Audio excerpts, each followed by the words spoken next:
that that did not include subsection 4 and 5, isn't it? Your observation was on 4 and 5, subsections 4 and 5 clauses. Sorry? 4 and 5. So those in favor that subsections 4 and 5 of clause 1 stand part of the bill, say aye. Aye. Those against say nay. The ayes have it. Clause 2. As amended. Clause 2. Retain as in the Principal Act. Those in favor that clause 2 stands part of the bill, say aye. Those against say nay. The ayes have it. Clause 3. Clause 3 is amended and retained as follows.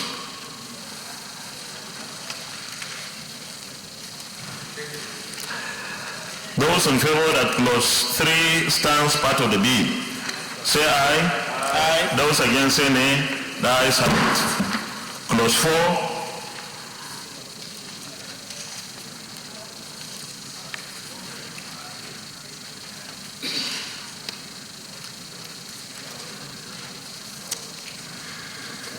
Those in favor that clause 4 stands part of the bill, say aye. Those against say nay. The ayes have it. Clause 5.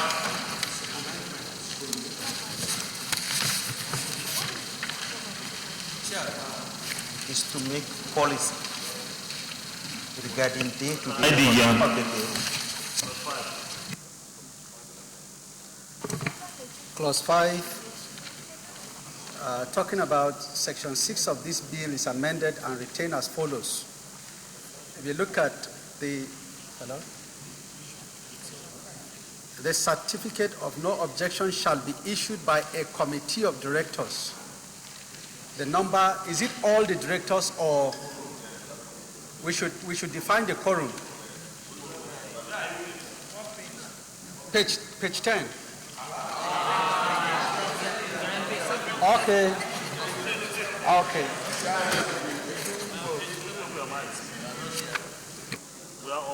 We are on page 10, clause 5. Clause 5, he was referring to the certificate of no objection shall be issued by a committee of directors or bureau to be chaired by the Director General of the bureau. So do we need a quorum for that? Sorry? No, that's clause 5. Okay.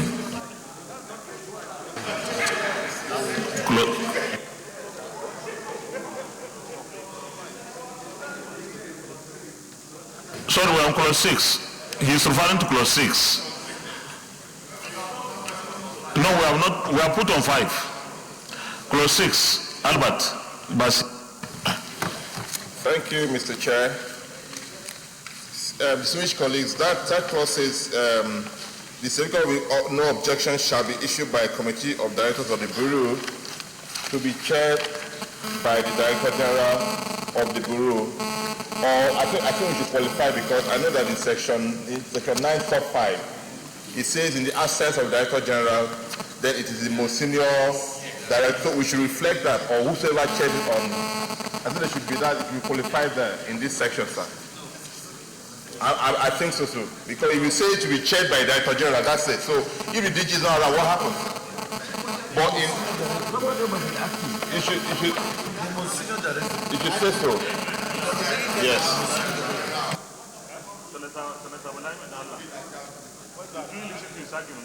I'm not even following. I will put the question then.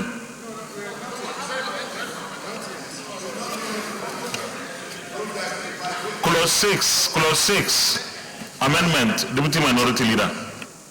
Yes, we're on clause 6 on page 10. If you can follow. My question here, which I want the chairman to give us a clarification, is on the question of committee of directors. Has that been the standard practice, or are we introducing something else? Because anytime that you now put a committee together, you run into more serious problems. And all we want is how to make sure that the processes are simplified and on time. So if the chairman can let us know. Chairman. Mr. Chairman, about the committee of directors, the practice before is the DG that issue the certificate of no objection. That can be subject to abuse. That is why we say there should be a committee of directors that will issue. It's not a prerogative of one person to issue a certificate of no objection. This will be subjected to corruption. But if you have a committee, and the committee is a bureau that will set the committee among the directors, maybe 4, 5, 6, 2 directors that will issue the certificate of no objection. But let This just is in an effort to curb corruption, sir. Okay, Chairman, before I ask Senator Hillary to contribute, let me find out this from you. I was under the impression that even if you have a committee of directors and you still leave everything, the issuance of certificate of no objection to that office, everybody in the country will have to come to, we will still be marching in the same spot because the process will still be slow. I was thinking we'll divest this authority to maybe MDS where they will have offices so that at a certain level and then at a certain threshold the DG and his committee could do something. I don't know, but Senator Alero, please. Thank you, Mr. President. I think, Mr. Chairman, sorry, I think what you said is very germane. The whole idea of amending this act is to facilitate, the process of getting the certificate of no objection. And as long as we don't decentralize that office, and as long as we don't disbundle that office, the problem will still remain. So I'm of the opinion that some of the functions of the Office of the Director General should be divested and be given to the MDAs so that procurement can be faster and budget implementation can also be faster.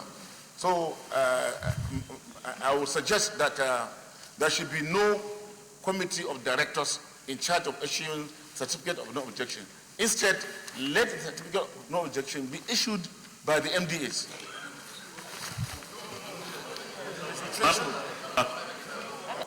Senator Mamesan Musa. Thank you, Mr. Chairman. My name is Mohammed Sani Musa, Niger East. I stand to concur with what Senator Alero has just said. The issue of no objection certificate has always been the bottleneck in either awarding a contract or in allowing the contract to flow. Most ministries or MDAs are having a threshold of only 100 million or less than 100 million to approve. By the time it gets to BPE and they return BPP and they returned it, you will see that the costs have escalated. Anytime projects are taken to BPP for no objection, the costs are always escalated. So I think it is better for the ministry, the MDAs, to be able to set up a committee, maybe under the accounting officer, to do the no objection certificate, to issue the no objection certificate. And that will make our projects and contracts flow well. There must be a limit. MDAs are approving 100 million. We have a global approval now. Senator Michael Inachi.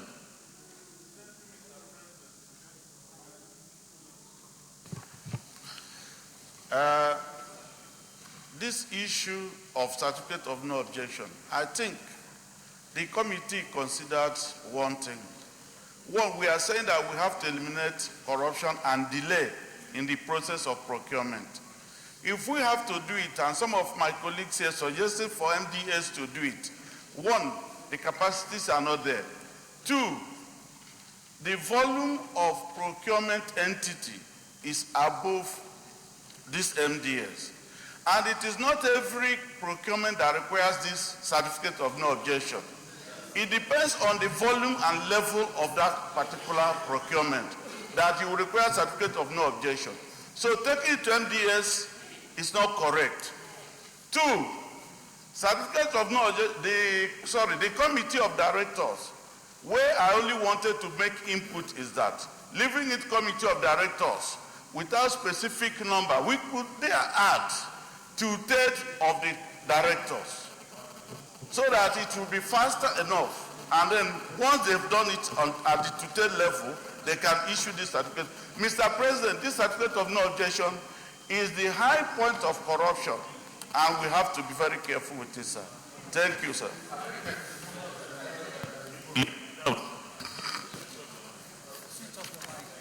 Sorry. Mr. President, I think this is a very simple issue. I will refer my colleagues to on page 10, subsection 6B. Now the issue is that in these procurements there are thresholds. There are thresholds that go to the bureau itself. There are also thresholds that are retained at the procuring entities. So what you need to do is to amend that the certificate of no objection to say this. The certificate of no objection shall be issued by procuring entities and the bureau in accordance with prior established thresholds in subsection B above. Look at subsection B. There is a level at which the procuring entities shall issue the certificates. You know, the thresholds are there. Look, they are not contained because the thresholds are reviewed from time to time, so they are not contained in the Act itself. But they will say 500 million. I know that 500 million is issued at the level of the MDA. Now, all they need to do is to issue the MDA, you know, from the bureau. You just write to the bureau that you are issuing it. Then the procurement, the award will come from the MDA itself. It doesn't have to go to the bureau, you know, because those kind of contracts do not go to the Federal Executive Council. It's only the contracts that go to the Federal Executive Council that are actually issued with certificate of procurement from the bureau itself. Those other ones are issued at the MDA level because they don't go there. So the issue is to work out this particular clause to line with the thresholds. The MDF can issue certificate of no objection if it lies within their thresholds to do so.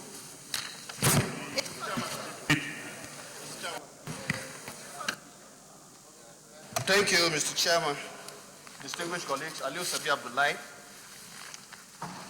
This particular issue of the threshold and the no objection certificate, what the leader said should be the correct position, because you have given for contract for different types of procurement, there is a particular limit. The threshold is the limit within which the procuring entity can give approval.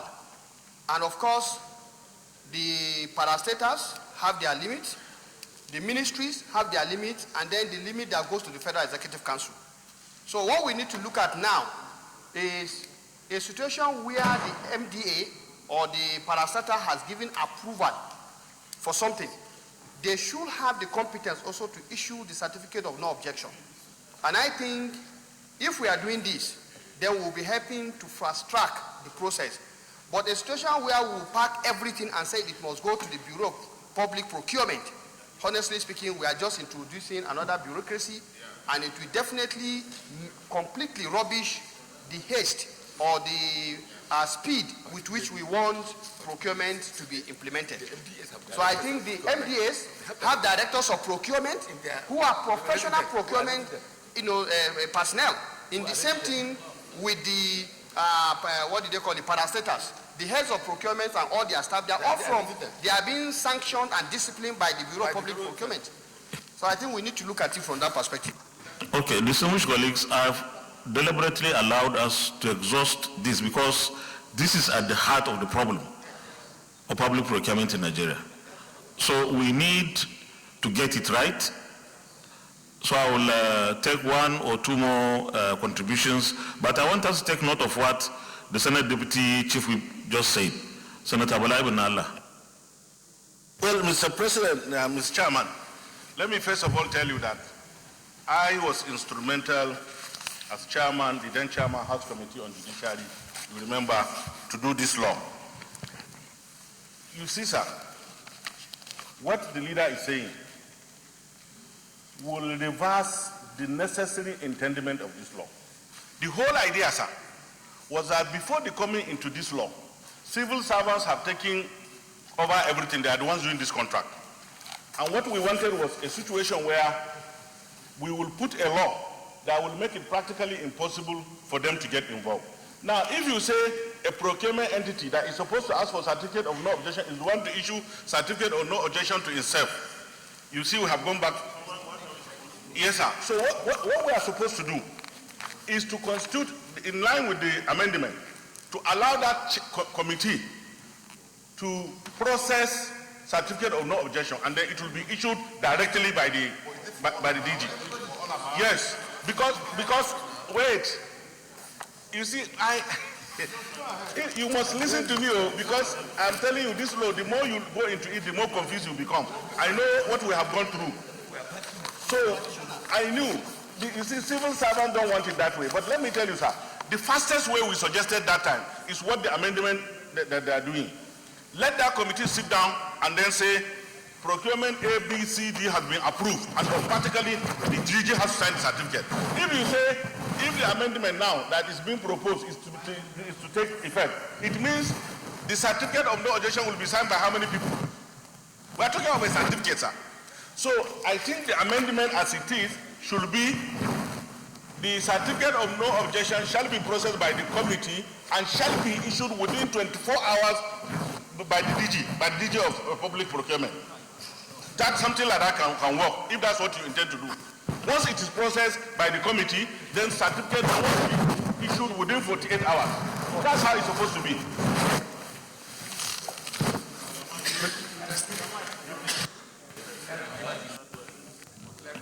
Excuse me, leader, I'm coming, please.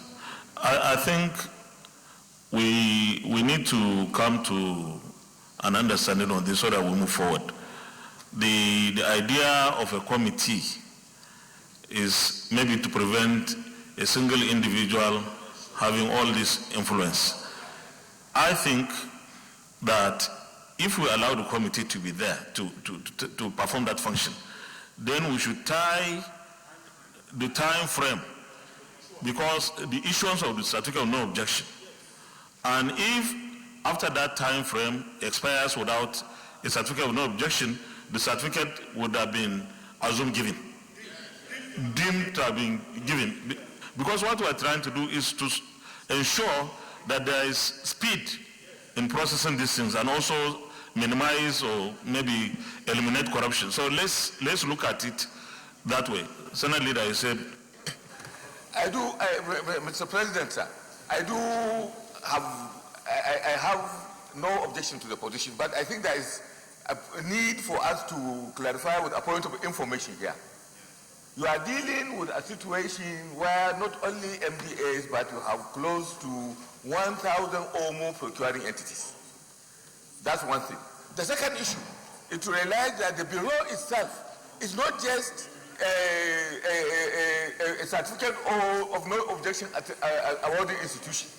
The Bureau is a service-wide institution that has departments with competent and well-trained officers who are appointed and supervised by the Central Bureau itself. What I want us to do, sir, is to do this. There is a procurement department in almost every MDA with a head of procurement who is appointed and posted to that MDA by the Bureau itself. Now, and he's a director or a deputy director depending on the size of the organization. Now, when there is procurement that is within the threshold of the MDA, you allow the departments, I have no objection to the committee, but the departments within that MDA with the procurement department will sit down as a committee to award the contract within the threshold of that MDA. But if you are to say that all departments have to come to the committee set up at the Bureau of Public Procurement to do procurement for the entities, you are not going to solve the problem of timing. Never work. So you have to now respect the threshold and allow the departments of procurement with the departments in the entity to sit down as a committee to issue out a certificate of objection, no objection, which is signed by the director of procurement of that entity. And then those procurements that are going to the Federal Executive Council or are going higher, now the Bureau itself now can constitute a procurement committee that will issue out the certificate of no objection. That's what we are saying. Let me find out something from you, leader. The Director of Public Procurement in an MDA, is he posted from BPP, just like the Auditor General Post House or Accountant General? Then in that respect, I think I don't want to openly canvass for something, but if you have a Director of Public Procurement posted from BPP, he represents the DG and that organization.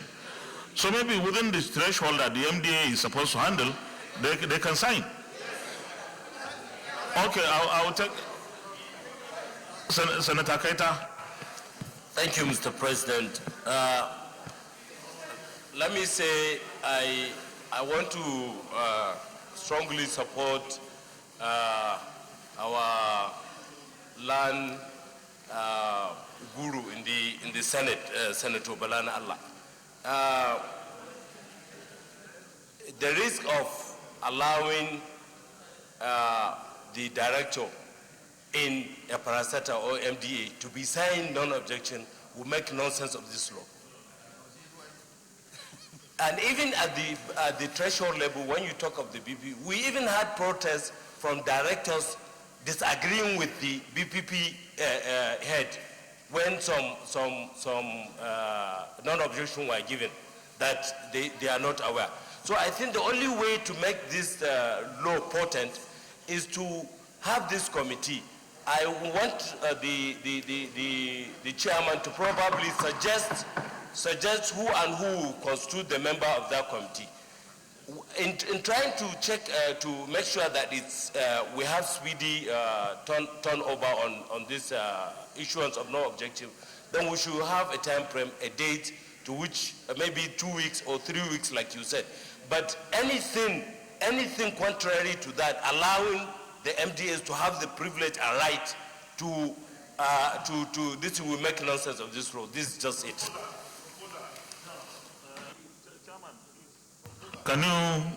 You have listened to everything said here. So I will want your final take on this because I'm going to put the question. Thank you, Mr. Chairman, and my distinguished colleagues. The practice at the moment is that within the threshold of parastatals or procuring entity, there is no need for any certificate of no objection. And we have gone further in this bill to clarify when is the certificate of no objection required. This certificate of no objection is for above the threshold limit approved by the council. It's not all procurement that you take the certificate of or require certificate of no. It's not all. That's right. I think the proposal will be on time frame. Yes. Time frame. Senator Abela. What I'm proposing is to state that the request for certificate of no objection shall be processed within 2 weeks from the date of presentation, and upon approval by the committee, the Director General of the Procurement shall issue certificate of no objection within 4 working days. Now, failure to issue the said certificate within the stipulated period of time shall be deemed to have been issued by the DG of the Procurement.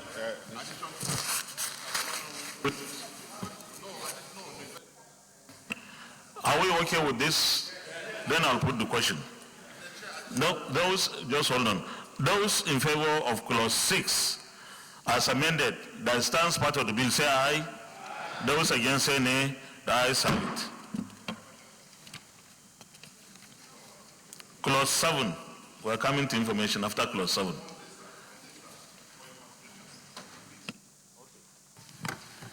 Mr. Chair, I agree in totality. But if for any reason they have an objection, you should show stated. Yeah, because if you say within 2 weeks, they might have an objection, because if you also go to, if you go to clause, that same clause, D, it says where a reason exists that cause to be inspected or review any procurement transaction. Therefore, excuse me, if a reason exists that the bureau has any reason to object, they should state so within that 2 weeks. Before 2 weeks, it should be so stated. I think we don't have to debate this, because it's taken. To process within 2 weeks means you either accept or reject. So we don't have to say if they have any objection. Clause 7, please. Clause 7. Those in favor that clause 7 stands part of the bill, say aye. Those, clause 7. Senator Said Al-Ghali. Sir, there shall be for the Bureau a Director General who shall be appointed by the President on the recommendation of the Council after competitive selection. My question to the Chairman, what is after competitive selection here, sir?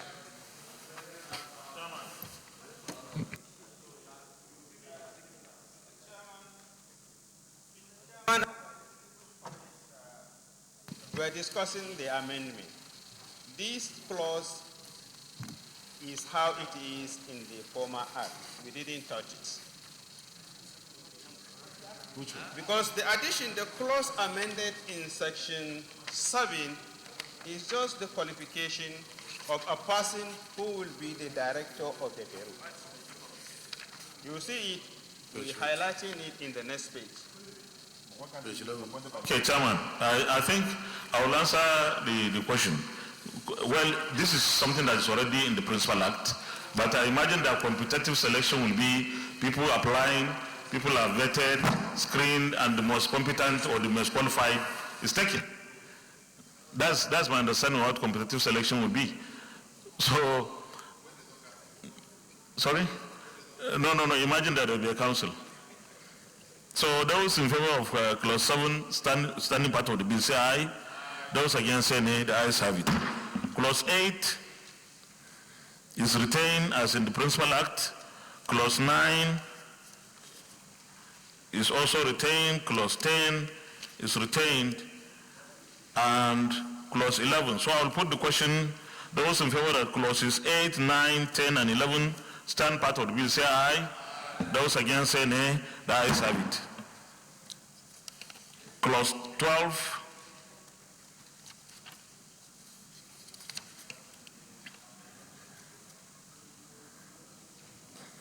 Clause 12.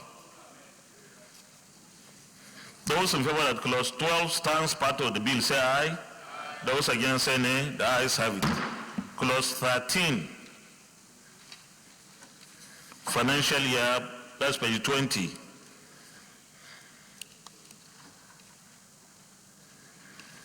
Those in favor that clause 13 stands part of the bill, say aye. Those against say nay, the ayes have it. Clause 14, legal proceedings.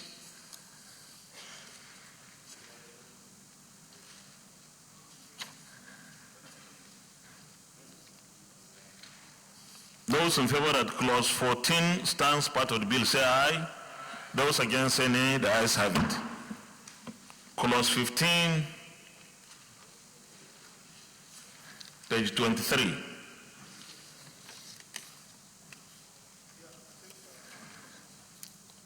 Clause 15. Deputy Chief Whip. Thank you, Mr. Chairman. Within the same clause, I think going down, when you go down page 26, the same clause,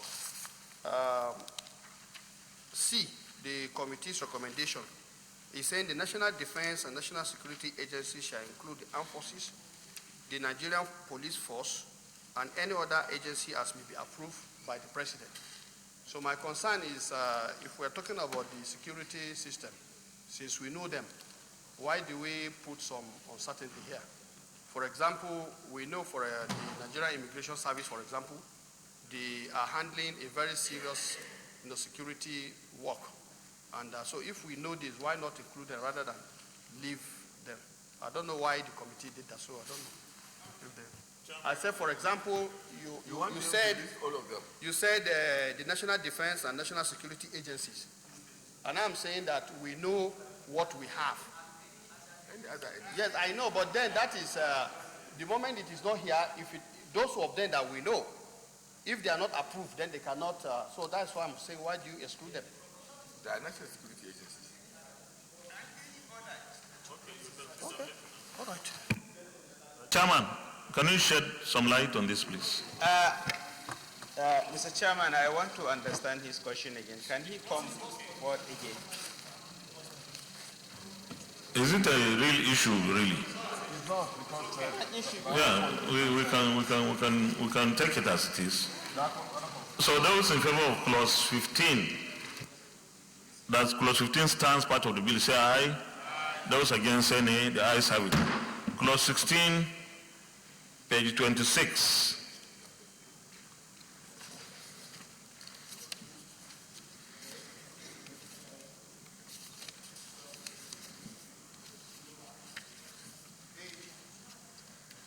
Clause 16. Yeah, Deputy Chief Whip. Sir, mine is just to raise a concern.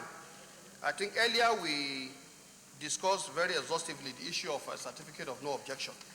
And in this particular clause, going down, I think at page 29, they've made some provisions here. I wouldn't know whether it's only in relation to what is within their threshold or the way it has been put here.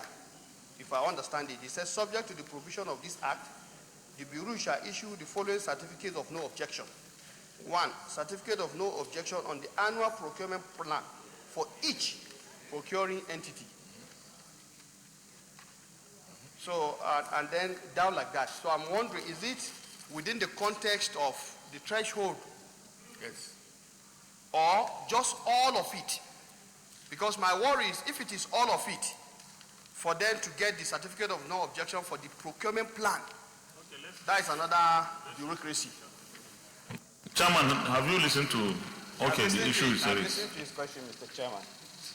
Mr. Chairman, the issue of certificate of no objection is very, very important. And that is why we went down the line. In a procurement process, a procurement plan is very, very vital. If you have a procurement plan and it's approved, you don't need from time to time to start rushing from the entity to the Bureau seeking for certificate of no objection. That is why we say that the Bureau, at the beginning, at the very initial stage of your procurement plan, if you have a procurement plan and you take it to the Bureau approves it, you must adhere strictly to the procurement plan. We are trying to avoid a situation where you have a procurement plan and the entity tomorrow will just wake up and say, I want to procure this outside the procurement plan. Senator Tolu Odibi, you are raising your hand. Thank you, Mr. Chairman. Thank you, distinguished colleague. I think my chairman has said it all. I think one of the things that we were saying is that at the beginning, obviously, the procurement plan, and there's a global approval for the procurement process itself that is approved by the Bureau. And then subject to that, obviously, is that we also have an approval that if anything that goes outside the pricing, then that will be subject to getting an approval for certificate of no objection. If you are not following the open competitive bidding, for instance, if you are doing selective bidding, if for some reason you want to do like a selective bidding that is not part of the open selective bidding, then you have to go and get an approval. So these are stipulated in there, and that's one of the things that we've just done in there. Mr. President, Mr. Chairman. I will put the question on clause 16. Sorry? Okay, Senator Abraham Olorogbe. In view of our amendments under clause 6, sub-clause 4 of that 16, which stated that subject to prior review, threshold as may be set by the council, any procurement purported to be aware without certificate of no objection to contract shall be deemed to be null and void. Since we have said, we have to put an exceptional clause here, because we said where the time has been violated, it shall be deemed to have been awarded. I hope there's no contradiction. I want to be guided, Senator Bala, because this one said if there's no certificate, it is null and void. But in section 6, we said if by virtue of the negligence of the bureau, the time has passed and no certificate was issued, then that contract will have to go on, or the procurement will have to go on. That's the implication of what we did in clause 6. And that overrides the council. That overrides the council then. You can't do that. No, that's what the clause 6 said. Thank you, sir. I think Senator Ajibola. I think the only thing we just need to do is to cross-reference that section 6 with the provision to say, subject to the provision of section 6, then we'll continue with the provision as it is, so that there will be a cross-reference in relation to it. So the general provision and the special provision will be tied together.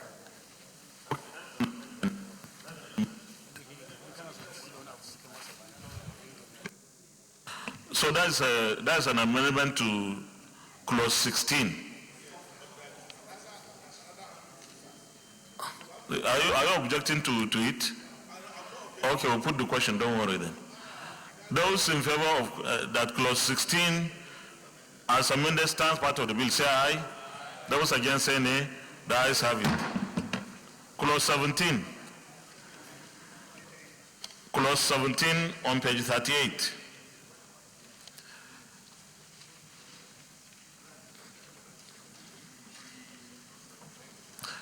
Clause 17 on page 38. Those in favor that clause 17 stands part of the bill, say aye. Those against, say nay. The ayes have it. Clause 18 on page 41. Clause 18.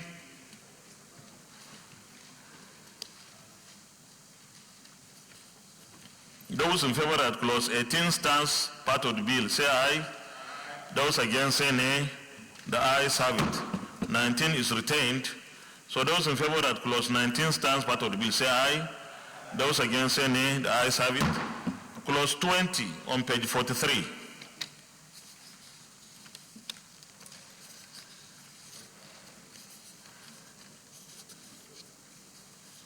Clause 20 on page 43.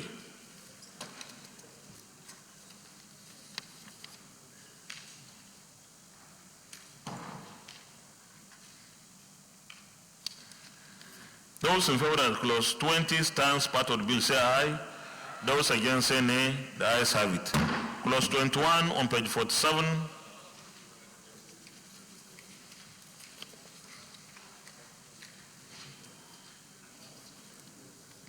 Clause 21 on page 47. Those in favor that clause 21 stands part of the bill, say aye. Those against, say nay. The ayes have it. Clause 22 on page 48, clause 48, clause 22 on page 48, tenders board.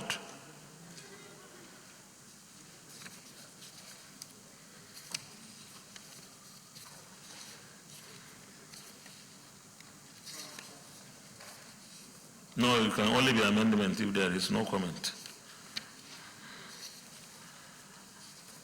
Those in favor that clause 22 stands part of the bill, say aye. Those against, say nay. The ayes have it. Clause 23 on page 54 is retained.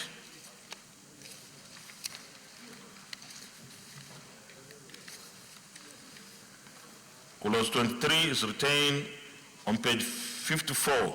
Those in favor that clause 23 stands part of the bill, say aye. Those against, say nay. The ayes have it. Clause 24 on page 57. Clause 24 on page 57.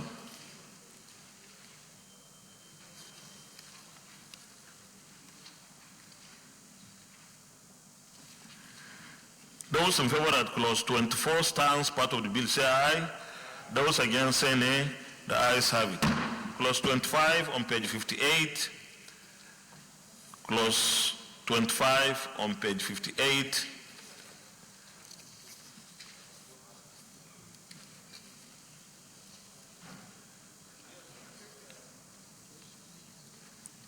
Clause 25. Okay, Deputy Chief Whip. I think earlier in the discussion, before we resolve it to the Committee of the Whole, there was the issue of the time frame. And if you look at this particular provision, it's talking about invitation to bid.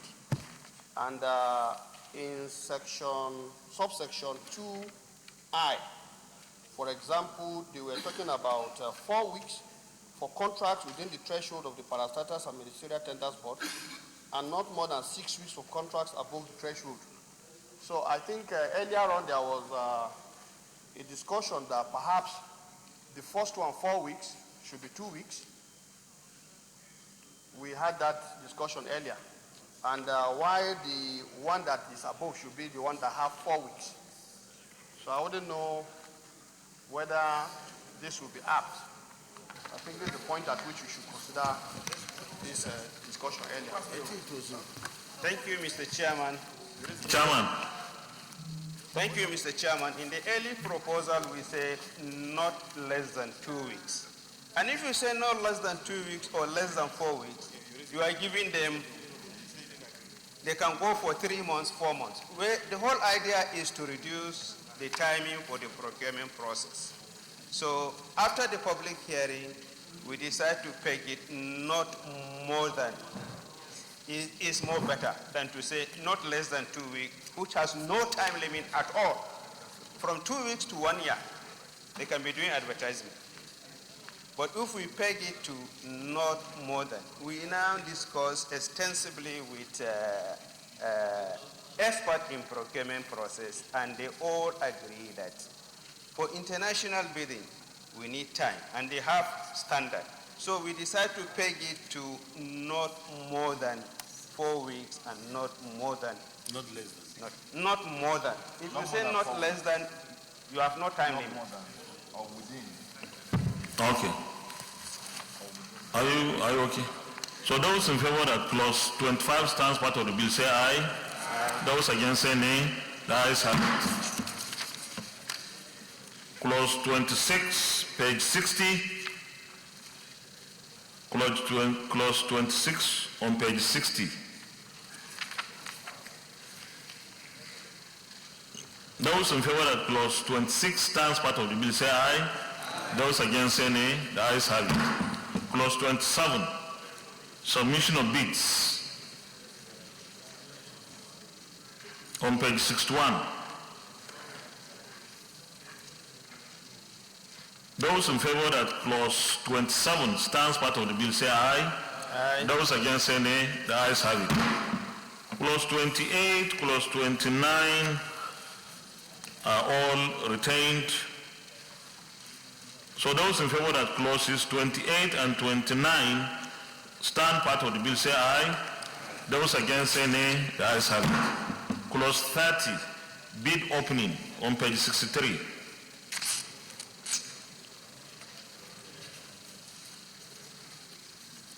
Clause 30. Those in favor that clause 30 stands part of the bill say aye. Those against say nay. The ayes have it. Clause 31 on page 64. Examination of bids.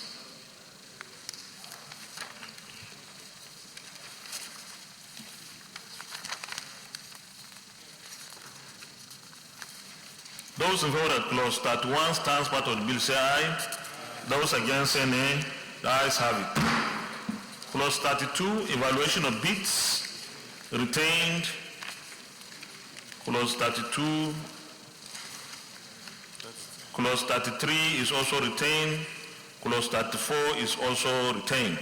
So those in favor that clauses 32, 33, and 34 remain part of the bill say aye. Those against say nay. The ayes have it. Clause 34, 35, clause 35. Amendment clause 35.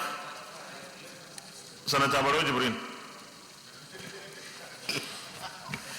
Thank you, Mr. Chairman. Mr. Chairman, I want to suggest that a mobilization fee of not more than 30%, instead of 20%.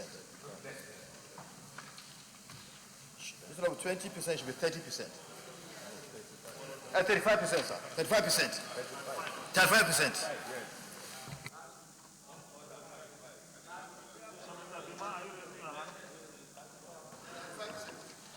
Okay, Senator Ashru. My chairman, this issue of mobilization has become a very controversial thing. It could have been our wish to take it to 30%. But from all investigation, from all submissions by professionals and institutions, we discovered that it's good for us to stay at 20%. In fact, in most cases, if we take the position of BPP, who are the major operator, they don't want it change at all. And for almost all professionals, they are on the point that a contractor or a supplier must be financially capable before he bids for any project. And when we look at it from international climb, we discover that things like that are not done anymore. Initially, it was introduced as a protective thing for 20% is 20% is good enough. 20. Senator Ibikuli Amosu. Ibikuli Amosu, I represent Ogun Central. There's a motion on the floor by Senator Barrow, and I want to second that motion that we should jack the thing up to 35%. The essence of all we are doing is to remove all this bottleneck and let the dividend of democracy get to our people. Not more than 35%. I so submit. Submit. Lana, submit. Senator Abamoro. Thank you, Mr. President.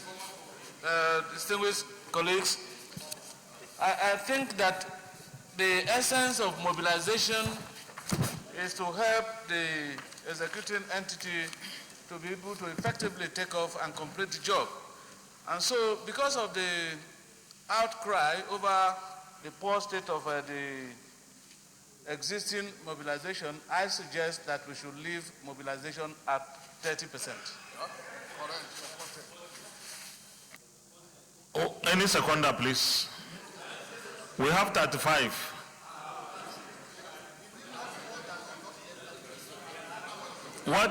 Excuse me, let me read what is here. The committee recommended in 35 plus 35(1), in addition to any other regulations as may be prescribed by the Bureau, a mobilization fee of not more than 20%, not more than 20% for local contractors only may be paid to a supplier or contractor supported by an unconditional bank guarantee or insurance bond. This is what it is. So what is on ground at the moment is not more than 35%. That is Senator Barrow Jibri's, somebody has moved for not more than 30%. Who will second that?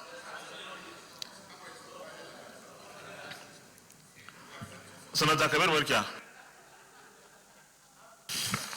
Mr. President, thank you, Mr. President, distinguished colleagues. I rise to second at least the approval of 30%. I hereby second, Mr. President. Thank you to Let me put the question, but it appears to me like 30% is more accepted here. So I will put the question. I would have voted with you, Barrow. Sorry?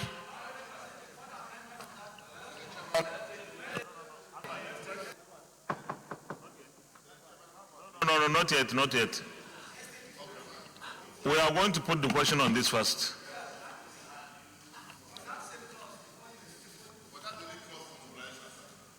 Yeah?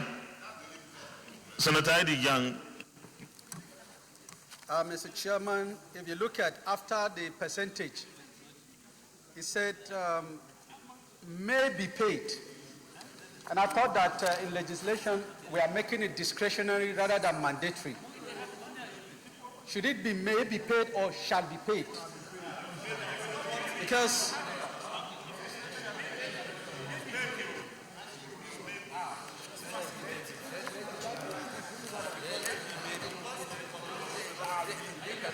distinguished colleagues, I put the question.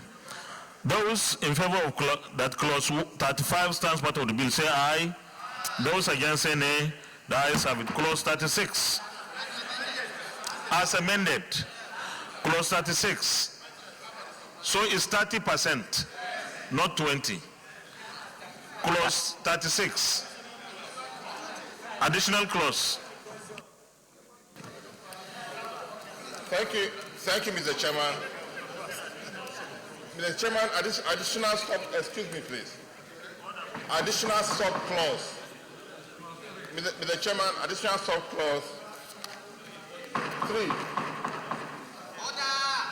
Continue now. Additional sub-clause 2, therefore, so that 2 will become 3, is for supply contracts, a mobilization of 70%. We have said that for supply contract. Yes, sir. For supply contract, we have stated that an additional mobilization is required because it's for supply contracts. I think I wanted to bring additional clause there. So with your permission, sir, because we cannot restrict 30% to both construction and supply. Yes, sir. Yes. Yes.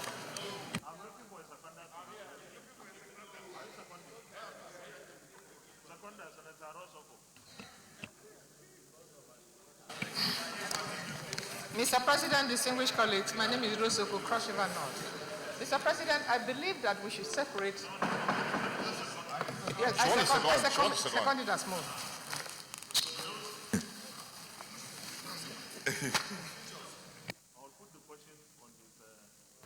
Additional subclause. Those in favor that the additional subclause moved by Senator Albert, supported by Senator Rosoko, stands part of the bill, say aye. Aye. Those against say nay. Nay. The nays have it. So clause 36. Clause 36. We are on clause 36.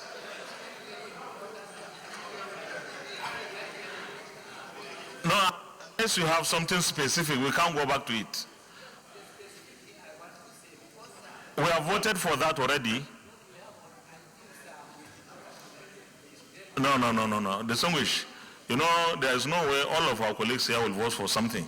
And then we'll go back to start opening it up. Give us the information.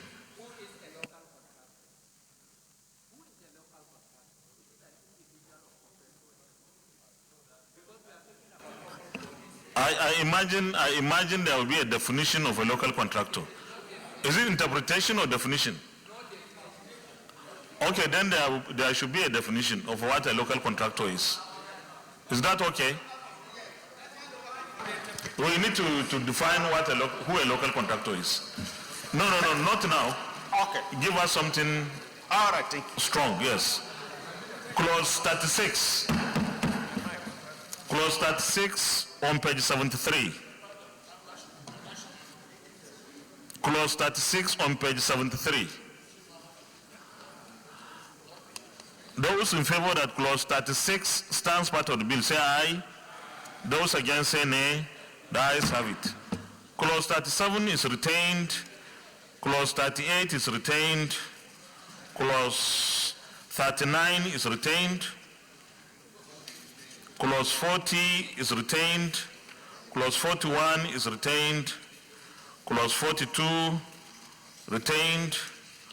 Clause 43 retained,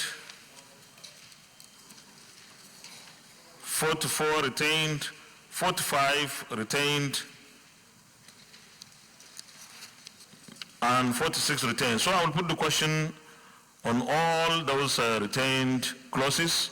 Those in favor that clauses 37, 38, 39, 40, 41, 42, 43, 44, 45, 46, 47, 48, 49, 50, 51, 52,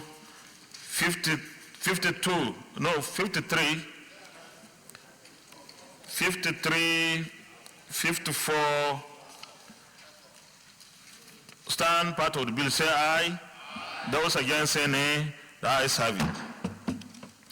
Clause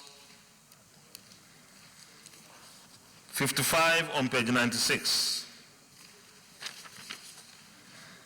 Disposal of public property. Clause 55 on page 96.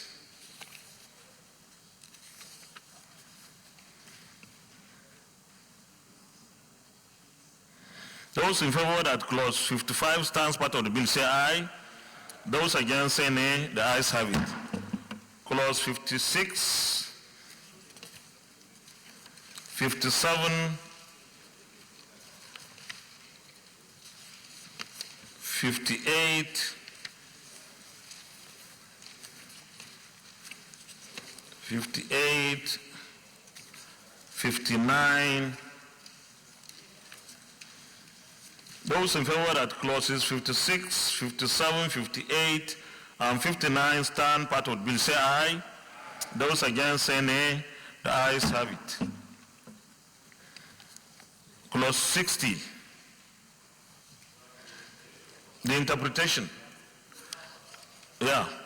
Chairman, who is a local contractor? Have you defined?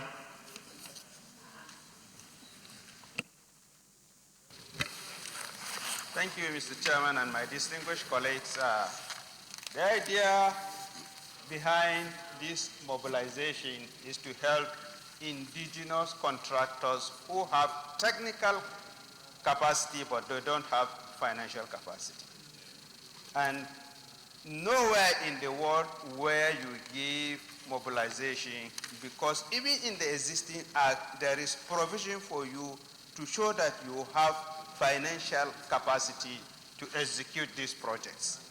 The whole idea is to help our local. The mobilization is what is the definition? Local means local indigenous contractors, not Please, those of you who are lawyers, can you help us with the definition? Senator Opemi. Well, Mr. President, distinguished colleagues, Michael Okwemi Bamidele, Ekiti Central. It's a matter of law, Mr. President, and it's well defined, both in our laws as well as by decided cases in the courts.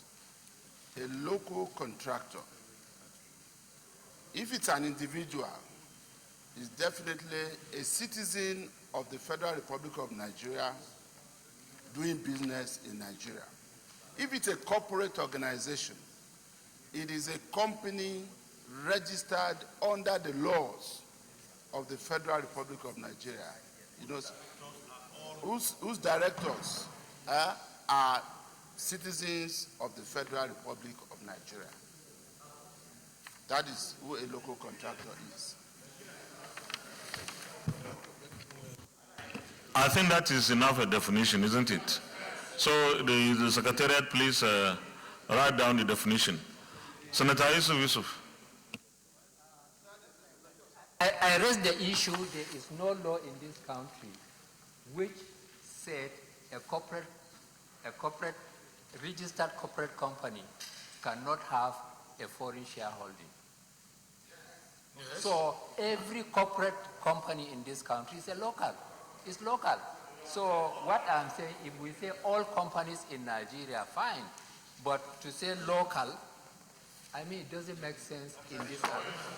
It doesn't, sir. No. It doesn't. It's a matter of law. You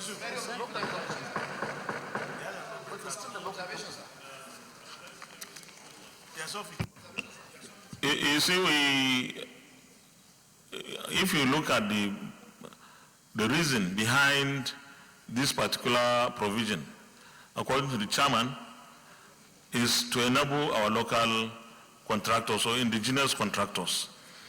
I think there should be deliberate effort by government through laws and policies to encourage our local indigenous businessmen or contractors to participate in this kind of thing. So I believe that even if a company has on its board of directors one or two foreigners, the preponderance of those who are on that board are Nigerians, and the management or maybe the chairman of the board and others are Nigerians. I think it's a local, it doesn't have to be 100% Nigerian. So, Senator Barrow.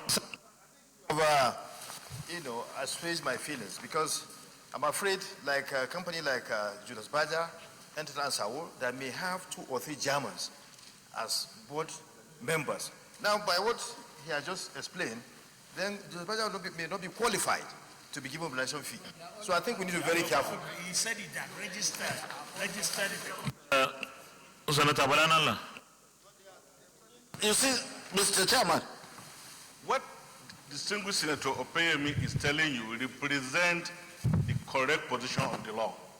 You wanted a definition of what a local company is, and he has told you in clear terms that court have done their the decision to say who a local company is. And it says, if it's somebody, an individual, because as an individual you can register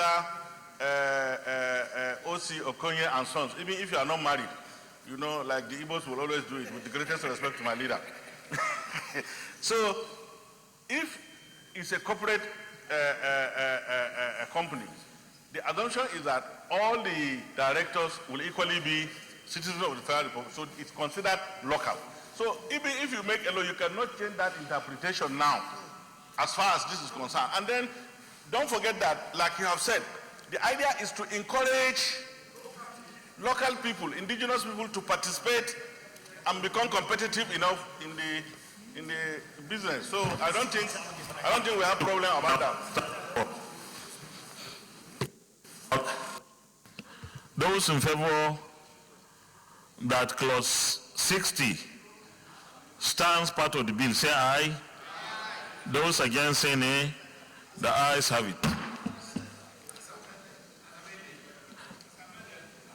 No, the amendment has not passed through, because we tried to bring back through the back something to say even if you have 1 or 2 people who are not Nigerians, it's okay. But I think the definition there is supposed to be local, so we stand with that.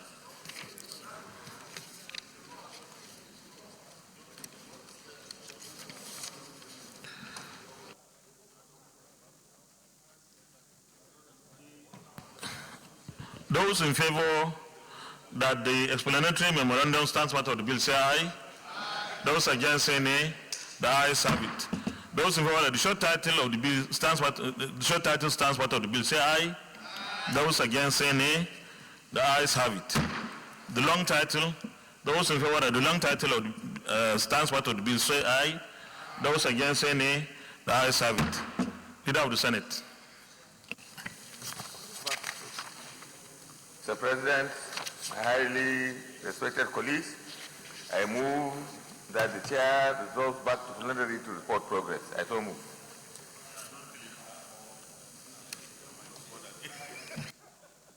Thank you, Mr. President. Having worked so hard on this bill, I so second that you report progress. Those in favor that the Senate reverts to plenary for the charge to report progress, say aye. Those against, say nay. The ayes have it.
Distinguished colleagues, the Senate in the Committee of the Whole considered the report of the Committee on Public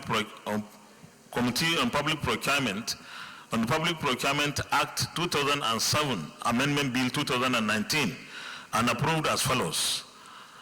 Clause 1 as amended, clauses 2 to 5 as recommended, clause 6 as amended, clause 7 to 15 as recommended, clause 16 as amended, clauses 17 to 34 as recommended, clause 35 as amended, clauses 36 to 60 as recommended, explanatory memorandum as recommended, short title as recommended, long title as recommended.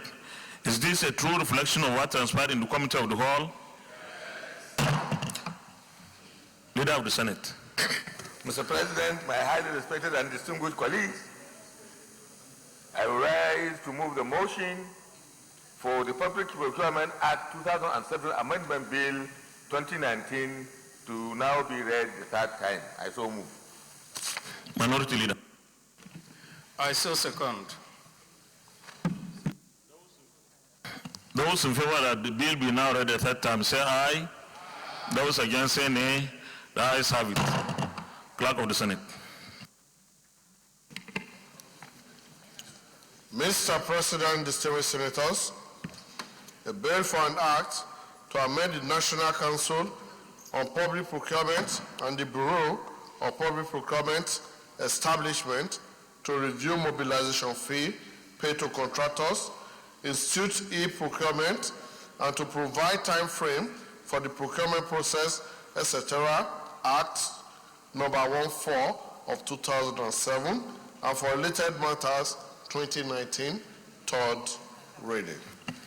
A bill for an act to amend the National Council on Public Procurement and the Bureau of Public Procurement establishment to review mobilization fee paid to contractors, institute e-procurement, and to provide time frame for the procurement processes, etc., Act number 14 of 2007, and for related matters 2019, third reading taken and passed. Thank you very much, distinguished colleagues. Let me congratulate all of us, particularly our distinguished colleagues who sponsored the amendment bills, Senators Shaibu Isalau, Senator Uche Lillian Ukunife Iom, and of course, very distinguished Senator Alladi Sankara for sponsoring those three bills. What we have done today is really to put the icing on the cake on what we are about to do tomorrow by the grace of God when we pass the budget 2020. We have passed already the finance bills that will ensure that we get the required revenue to implement the budget. But the public procurement process in Nigeria has been a big bottleneck for some time, probably since it was passed. We believe that with this amendment, the procurement process will be faster, and therefore the budget implementation will be faster and better. And I want to congratulate all of us for this feat. Surely this bill will have to go to the House of Representatives for them to concur. And I had a discussion with the Honorable Speaker that they will concur with us before we go on our Christmas break, so that to give the executive everything they would require for them to implement the 2020 budget very successfully. Thank you very much, distinguished colleagues. Leader of the Senate. Mr. President, my highly respected, distinguished, and hard-working colleagues, I rise to move that in view of the very exhaustive hard work that we have undertaken in this Senate today, I move that we suspend the other items on the order paper to another legislative day. I so move. Minority Leader. Thank you, Mr. President. I so second the motion as ably moved by the leader. Distinguished colleagues, those in favor of the motion that we stand down the consideration of all other items on the order paper to another legislative day, say aye. Those against, say nay. The ayes have it. Leader of the Senate. Mr. President, my highly distinguished and respected colleagues, having concluded today's proceedings on the order paper, I hereby move that the Senate do adjourn to Thursday, 5th December 2019 at 10 a.m. prompt. I so move. Minority Leader. Thank you, Mr. President. I so second. Distinguished colleagues, those in favor that the Senate do adjourn till tomorrow, Thursday, 4th of December 2019 at 10 a.m. prompt, say aye. Those against, say nay. The ayes have it. The Senate is hereby adjourned till tomorrow, Thursday, 4th day of December 2019 at 10 a.m. prompt.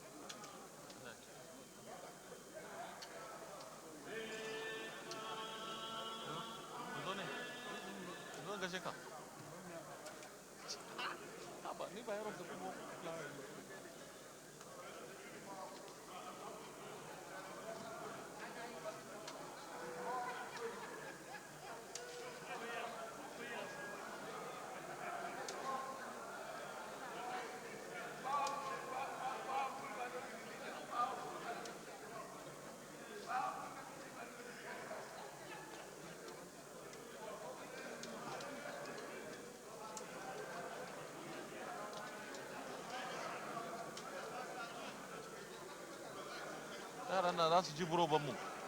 Suleiman, zo mana. Ko za mu bi senators da muka sani da kai mu, kasan yaran na za su ji buroban mu.